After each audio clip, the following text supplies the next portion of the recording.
Welcome to the Frederick Family Acre, the place where we share our journey to self-reliance and hope to encourage others to do the same by taking you along in our garden, sharing how we are doing animal husbandry, cooking from scratch, and DIY projects.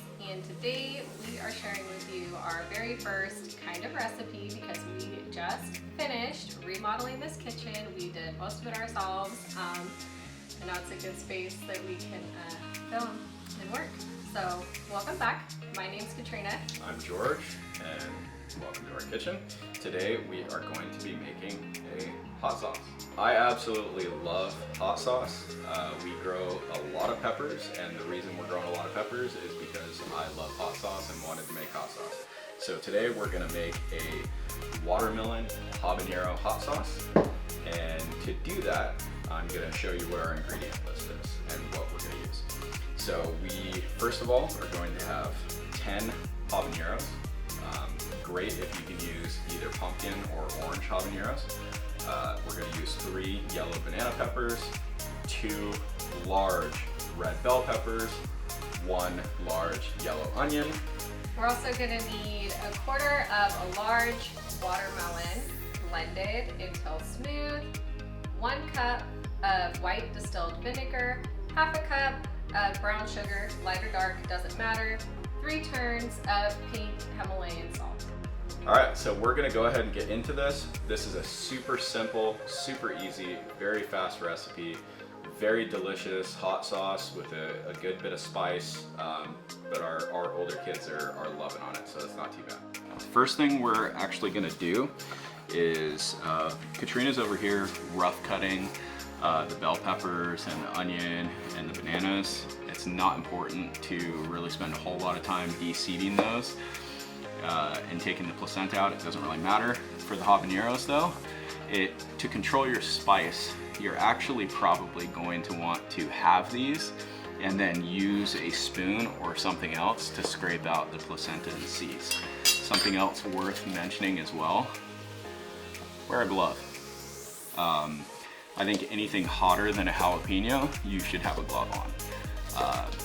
It's not fun to get capsaicin on your hands and then go rub yourself later somewhere, your eyes or your mouth or somewhere even worse. Ask me how I know, sometime. Let's go ahead and get started. You're gonna take your habanero, remove the end,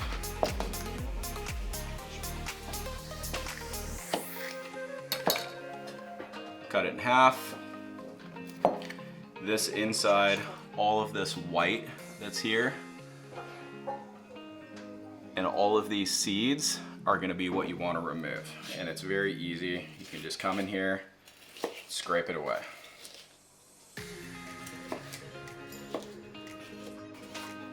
And you're left with that.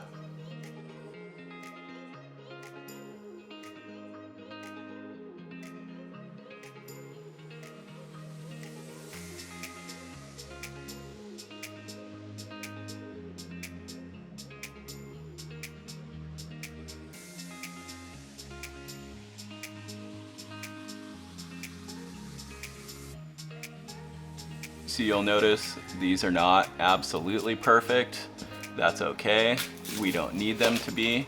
You still want to retain some of that heat and the flavor of the habanero, and most of that comes from that placenta that's right there. So if you remove most of it, you'll be good to go.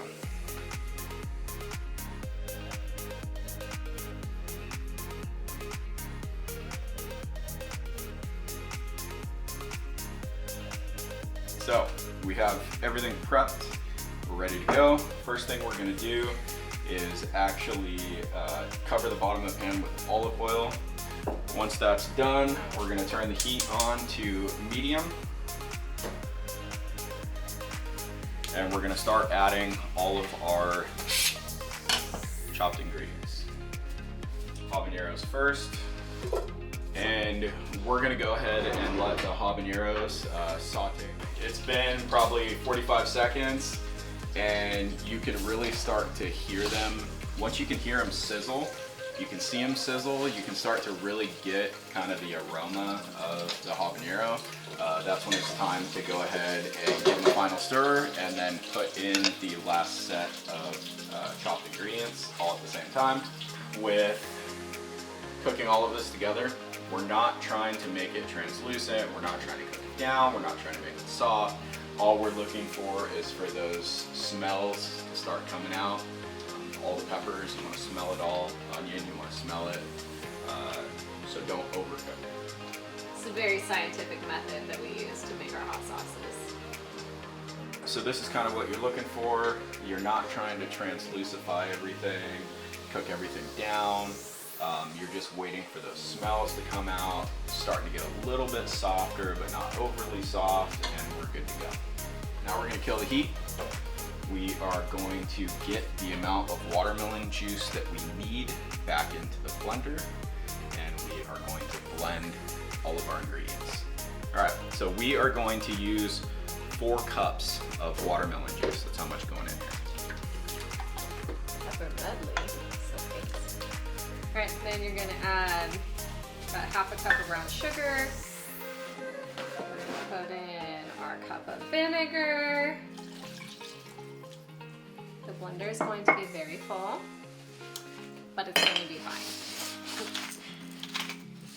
And those about 3 turns of salt. You can add more later when you taste it if you think it needs it, but chips are pretty salty and that's what we eat this with a lot, so we don't put a lot of salt. And just a note, this is a 36 ounce blender cup from Blendtec. That's how full they recommend doing it. Obviously we've overfilled it. Do it at your own risk. And you're just gonna pulse this until it gets nice and smooth.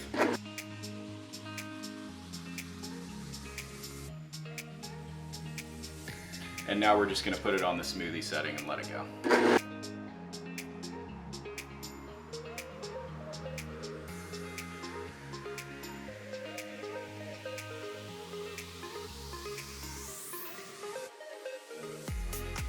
And in case you were wondering, that's about 10 seconds on low, about 20 seconds on medium, and then 30 additional seconds on high. So now we are gonna go ahead, we're gonna put it back in the pot and put the lid on, and it is going to simmer for about 30 minutes. It is extremely important that you wash everything that you used very well. I wash the blender jar and the lid twice by hand, and then I run it through the dishwasher to give it a 3rd wash. Same goes for everything else that we use. All right, so this just came to a boil. It's been simmering for a minute or 2. I think personally, as soon as it starts to roll, it's done. I go ahead and just kill the heat and let it cool down until you're ready to jar it. Now it's time to go ahead and get the hot sauce, put it into containers. You can use anything you want. It doesn't have to be fancy. We often will just use a 1-quart mason jar for what we keep in our home. We do buy these off of Amazon sometimes. It comes with the shrink wrap and everything, so we can share with friends and stuff. This is another batch we did not too long ago. That's a pineapple habanero jalapeno. That one's really good. Maybe we'll do a video for that later. We do encourage having a funnel because this can splash around, and we definitely make it a command job. Now we're going to go ahead and pour it in. So you just want to make sure this is nice and stirred up before we go ahead and pour it. It has very nice texture. It is beautiful, and oh my gosh, I wish you could smell it. Watermelon, sweet, got spice. So this recipe makes a little more than 2 quarts of hot sauce. The color on this is absolutely gorgeous. And we will loosely put the lid on. We don't want it to seal or anything, and let it cool. And then we will stick it in the fridge. That is that. Thanks for joining us. This is the stuff that we made before. It's good to let it, I feel like, mellow we'll call it mellow, for at least 24 hours. If you wait a week, it gets even better. You're really just allowing that watermelon to come through and really blend with all the pepper flavors and the onion. So the longer you wait, the better it's gonna taste, but it tastes great right out of the pot. This is how we like to eat it a lot of times, super late at night when the kids are in bed and we're watching something stupid on TV or YouTube. We just put a little bit of sour cream in a bowl and pour some of the hot sauce on it, all the different kinds that we make, and then we just eat it with chips. Yeah, I don't want to confess how much chips and hot sauce and sour cream we eat. It is an obsceno, but it's delicious. It's one of our favorite snacks and just a guilty thing to indulge in together. And at least we made it. We do, and it really tastes so much better than anything you can get at the store. So we'll go ahead and try it right now, see how it turned out.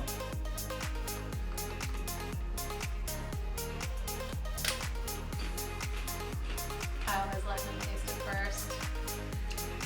See if good. I'm gonna die. It's not overly spicy. It's very sweet, very fruity. Habanero tastes amazing.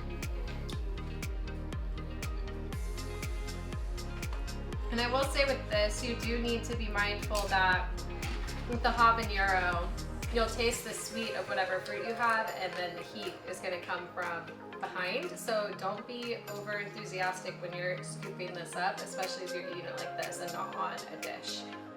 So it builds, but with the habanero, you're really, it's not incredibly spicy. It has a really good amount of heat. It's an excellent pepper. It's still very fruity, very flavorful, and it doesn't burn your mouth off. And all our kids will actually eat this. Cullen will only get a little tiny bit on there, but we all enjoy it as a family pretty often too. So thanks for joining us on this. We're gonna try and get more cooking videos, I wanna do some more hot sauce videos, just stuff that we do in our kitchen and around the house that's, things that are fast, easy, tasty, and utilize the things that you grow. So thanks for hanging out with us in our kitchen today, and we'll see you again here soon.